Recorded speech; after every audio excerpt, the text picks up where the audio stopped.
Alors évidemment, je vous dis bonjour, mais je pourrais commencer aussi à vous dire bonsoir, car il est 18 heures, tout pile. Pour celles et ceux qui nous suivent en direct, vous pouvez vérifier sur vos montres. Nous sommes bien présents.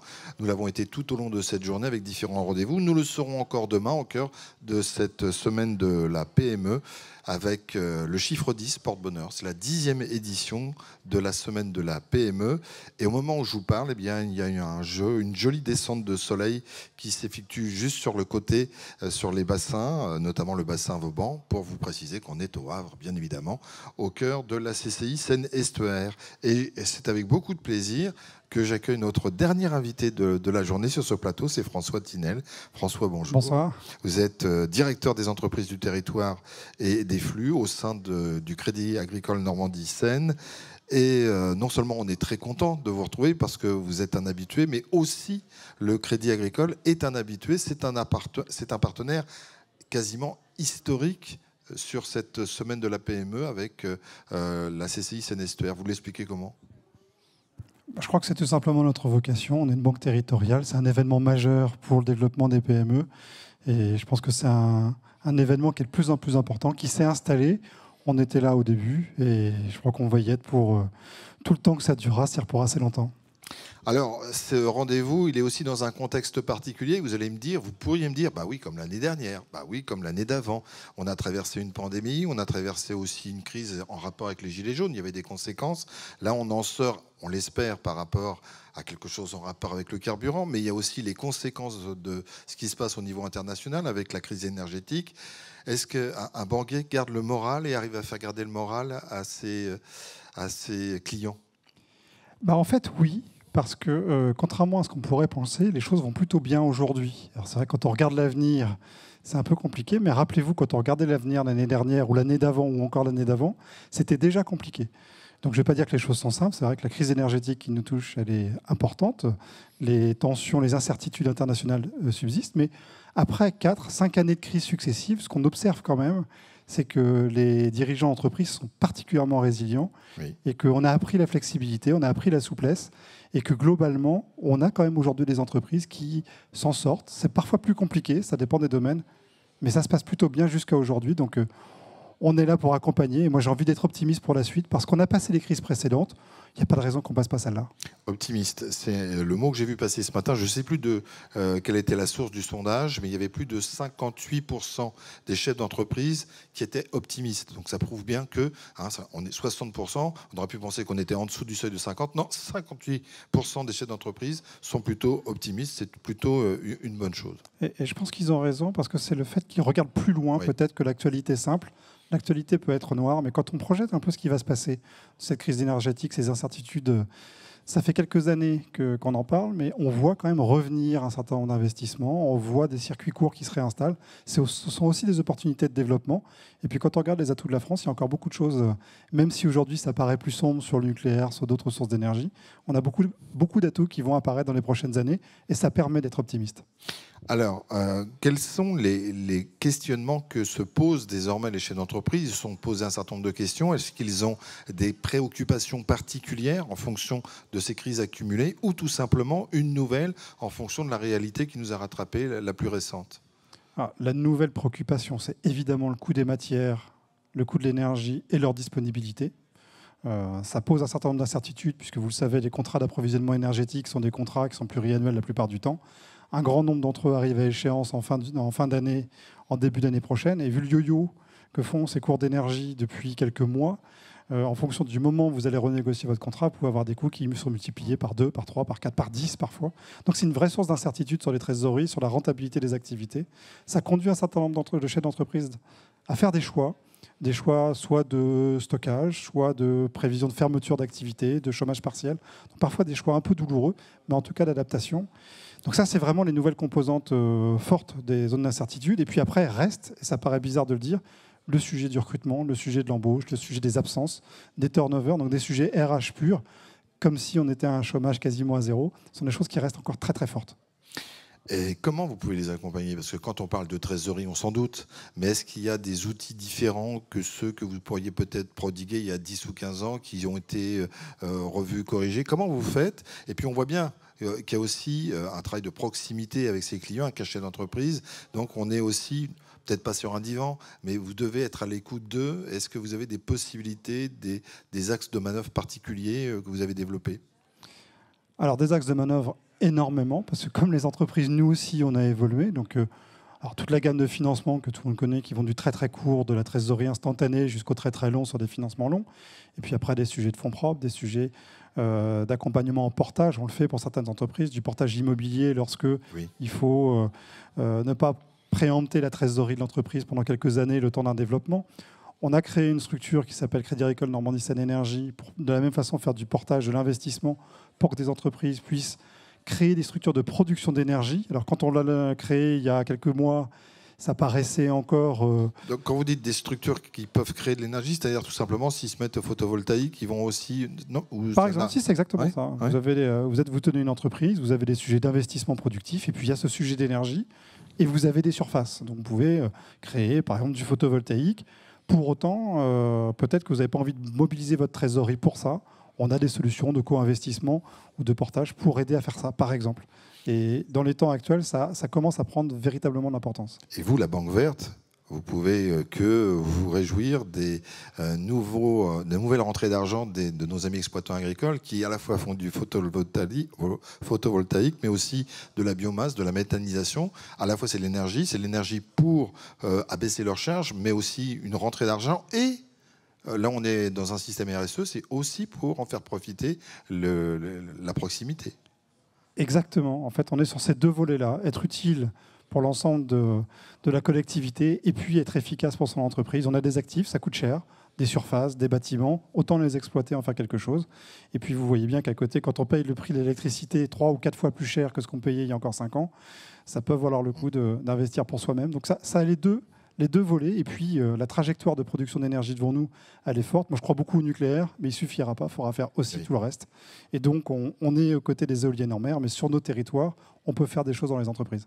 François, je reviens sur la réalité de nos chefs d'entreprise, trésorerie, parce que le nerf de la guerre, c'est pas l'argent, c'est la trésorerie, et c'est aussi le fait d'anticiper, de prévoir, d'avoir un coup d'avance. Et puis il y a les dettes aussi, des dettes qui parfois peuvent s'accumuler. Là aussi, vous avez des moyens d'effectuer de la souplesse en termes d'accompagnement pour ces entreprises? Oui, évidemment. Ça, c'est un vrai sujet pour un certain nombre de clients qui voient leur trésorerie fondre parce que, effectivement, on a eu les PGE, on a eu des dettes improductives. Aujourd'hui, on accompagne évidemment les entreprises pour redéfinir la trajectoire de leur dette lorsque celle-ci n'est pas soutenable sur le moment, pour éventuellement apporter du capital. Je l'ai dit tout à l'heure, mais ce sont des sujets sur lesquels on est de plus en plus appelé parce que ça permet d'alléger. Mais surtout, le premier sujet, c'est comment regarder aujourd'hui une trajectoire de dette pour dégager des possibilités et surtout garder de la trésorerie dans l'entreprise parce que c'est ça qui crée la souplesse. Et cette souplesse, elle est indispensable pour faire face aux aléas qu'on va pouvoir rencontrer dans les prochains mois. Alors comment on fait face aux charges additionnelles? Parce qu'il y a la dette, il y a un ensemble de choses. Et je veux dire, comment on y fait face aussi psychologiquement? Parce que c'est quelque chose qui nous atteint. Je crois que psychologiquement, ça peut être difficile si c'est votre marché qui tire vos prix. On sait qu'on a un certain nombre de clients qui ne peuvent pas renégocier leurs marges. Alors, il faut être prudent parce que quand on en parle, on peut avoir une vision négative, mais on a beaucoup de clients aussi qui ont réussi dans un contexte d'inflation forte à renégocier leur part dans la chaîne de valeur, donc à revoir leurs marges, à revoir leurs conditions d'achat et de vente. Et toutes les situations ne sont pas dramatiques. Pour autant, on a un certain nombre de clients qui sont en difficulté. Et c'est sans doute là qu'il faut arriver à se faire accompagner pour faire un diagnostic de sa situation et voir dans quelle mesure il faut peut-être parfois ralentir, parfois revoir des stocks, parfois revoir de la dette. C'est un ensemble d'éléments, pas uniquement que de la trésorerie du financier, mais aussi dans la gestion d'entreprise, la gestion de ses ressources et de ses charges fixes. En vous écoutant, j'avais même l'impression que c'était du cas par cas, c'est-à-dire du conseil à la carte. C'est compliqué pour un banquier parce que vous avez des outils, vous avez des possibilités d'aider, mais c'est vrai que par rapport à une réalité, si vous pouvez le conseiller de faire plutôt ceci que cela, on en est quasiment à du cas par cas. C'est du cas par cas. C'est véritablement du cas par cas, parce que toutes les entreprises sont différentes, toutes leurs dynamiques sont différentes. Le point qu'on mentionne toujours, c'est anticiper. C'est-à-dire qu'il vaut mieux anticiper quelque chose de défavorable et de se poser la question quel est le scénario et d'aller voir ses partenaires avec ce scénario, plutôt que d'attendre d'être vraiment en difficulté en ayant tout tenté. Parce qu'au dernier moment, vous savez ce qu'on dit, si vous avez la trésorerie sur le compte, c'est beaucoup plus facile de négocier un réaménagement, un accompagnement. Si vous n'avez plus rien, c'est tout de suite beaucoup plus compliqué. Donc, il vaut mieux avoir 6 mois d'avance pour en discuter que 6 mois de retard. Et puis, c'est pas qu'un détail. On se demandait si on allait en parler, mais oui, on devrait en parler. Vous faites de l'assurance aussi. On fait de l'assurance aussi. Ben oui. Alors, on en fait depuis très très longtemps, hein, puisqu'on est le premier assureur en France sur les particuliers. Voilà, donc autant le dire. Et on s'est lancé sur les entreprises il y a 3 ans maintenant. Donc, le groupe s'est lancé il y a 3 ans, nous on s'est lancé il y a 1 an. Donc on avance progressivement sur l'accompagnement de ces risques-là, puisque notre vocation en tant que banque territoriale, c'est d'avoir une approche globale des besoins de nos clients, donc de l'assurance, des fonds propres, de l'immobilier, de la banque, des financements, de la trésorerie. Tous ces sujets-là, on les apporte à nos clients pour les aider à avoir un partenaire qui simplifie leur vie et réduit les incertitudes. L'assurance en fait partie. Mais vous avez plus que la légitimité, puisque vous fournissez la possibilité d'emprunter, d'investir. Vous avez tous les éléments, toutes les cartes qui permettent justement de proposer quelque chose qui les accompagne en termes d'assurance, là encore, à du cas par cas. C'est-à-dire que vous savez, vous avez... Bon, là, la meilleure solution, c'est de faire ceci ou cela.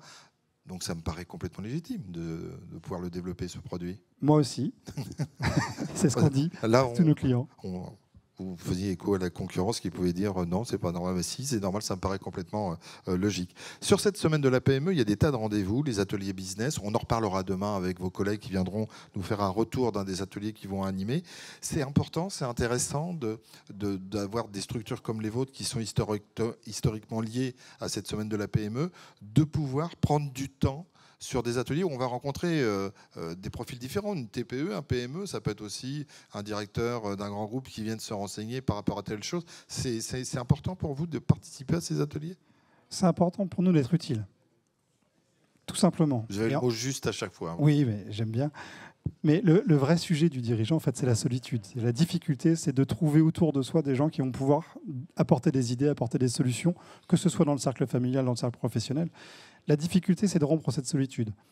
On est sur un domaine, le domaine financier, qui est très compliqué. Objectivement, ce n'est pas intuitif et on n'y rentre pas comme ça. Donc c'est l'occasion, dans la semaine de la PME, d'apporter un peu de pédagogie sur ces domaines, de discuter de l'univers des possibles, et puis aussi de participer à des réflexions de groupe, parce que dans les ateliers, ce n'est pas uniquement le banquier qui parle, c'est aussi l'ensemble des participants qui peuvent échanger sur ces sujets-là et faire émerger des problématiques qui souvent sont proches, en tout cas que tous les participants partagent. Et donc nous, on est là pour ça. On a vocation à apporter cette pédagogie, et puis éventuellement que les participants soient nos futurs clients, que ce soit des créateurs ou des entreprises qui sont déjà installées. Depuis le début de cet échange, François, vous avez le mot juste et je l'ai souligné, vous avez parlé de solitude. Solitude du chef d'entreprise. Vu de l'extérieur, on n'y pense pas 2 secondes. On a l'impression que c'est une tour d'ivoire, certes, mais que la personne gère. Il s'agit bien de solitude, je ne dis pas systématiquement, mais ça peut arriver à un moment donné dans le cahier d'évolution de l'entreprise porté par le chef d'entreprise. Il s'agit de solitude quand l'entreprise va bien, de prendre les décisions, puisque le chef d'entreprise, c'est le décideur en dernier ressort. C'est lui qui va orienter, qui va prendre des décisions. Dans la gestion courante, ce n'est pas très grave, mais quand on imprime une orientation stratégique, il faut prendre cette décision, il faut l'assumer. Et quand ça ne va pas bien, et c'est souvent là que c'est le plus difficile, le chef d'entreprise, parfois, a du mal à aller voir à l'extérieur, parce qu'avouer que ça ne va pas bien, ce n'est pas simple, pas toujours simple. Il ne faut pas culpabiliser déjà. Et puis, prendre conscience que seul, on ne peut pas forcément faire face à la difficulté, c'est aussi une grande problématique. Et donc, cette prise de conscience, elle peut se faire par un partage. Et c'est pour ça qu'on est très promoteur des clusters, des groupements d'entreprises, des réseaux entreprendre, des accompagnants, de tout ce qui permet, des administrateurs indépendants, de tout ce qui permet au chef d'entreprise d'avoir un environnement qui lui permet d'être plus serein dans ses décisions. Et un dîner carrousel. C'est pas le haut de l'iceberg, ça, c'est pas bien, c'est pas joli comme tout, qui va se dérouler dans quelques minutes ici. Et en plus, quand on dîne, c'est encore mieux. Bah oui, on dîne, on échange et on fait des affaires. Donc, et on réseaute, ce qui est hyper important. Une dernière question sous forme de sollicitation. Demain, on aura une autre soirée avec Rémi Larousse, qui est un mentaliste. Et la thématique, c'est un autre regard pour libérer l'innovation. L'innovation, c'est quelque chose que vous portez aussi. C'est un travail de tous les jours. Parce qu'il faut toujours être en veille et aussi avoir un coup d'avance. Il y a 2 volets dans l'innovation. Il y a ce qu'on voit et il y a ce qu'on ne voit pas. Ce qu'on voit, c'est on regarde la technologie, on regarde des nouveaux produits, l'innovation telle qu'on l'aperçoit. Et puis il y a l'innovation qu'on ne voit pas, c'est la façon dont on fait tourner les entreprises, la façon dont on crée de la transformation dans l'entreprise, de la fluidité, de l'agilité, de la valeur. Et ça, ces méthodes, ces modes d'animation, ces modes de management, C'est de l'innovation qu'on ne voit pas. Et je pense que c'est essentiel de porter les deux, parce que quand on se focalise trop sur la technologie au sens Oui. technique, Il y a l'humain aussi. il y a l'humain aussi. Et la plus grande innovation, ce qui permet la souplesse et la réactivité, c'est l'humain. Et donc cette innovation, c'est pour ça que c'est intéressant les mentalistes qui nous font croire des choses alors que c'est autre chose qui se passe. C'est de la magie, mais on peut faire ça dans les entreprises aussi. Merci beaucoup François Tinel, c'est sur ces mots que nous allons vous libérer. Merci d'être venu à ce plateau, ce dernier plateau de cette première journée de la semaine de la PME. On poursuivra demain à partir de 9 h. On sera en compagnie de nos collègues de Meilleur Taux. Et là, on parlera justement, est-ce qu'ils seront à la sortie d'un atelier? Non, pas encore à 9 h, je suis un peu précoce dans ces taux-là. Mais en tout cas, ils viendront nous parler effectivement de comment ils accompagnent, sous quelle forme. Et voilà, là aussi un retour d'expérience très intéressant. Je vous rappelle, ça va démarrer dans quelques minutes, mais si vous n'êtes pas inscrit, c'est pas la peine de venir. Vous ne pourrez pas accéder à cette soirée Carrousel, au dîner Carrousel. En revanche, demain, vous êtes les bienvenus. Et je vous rappelle, si on peut souffler, tiens, j'en souffle moi-même, si on peut souffler ensemble les bougies, 10 ans, c'est la 10e édition, eh bien, on peut le faire avec vous et on s'en réjouira. Bon anniversaire et bonne soirée. Merci François Tinel, à demain.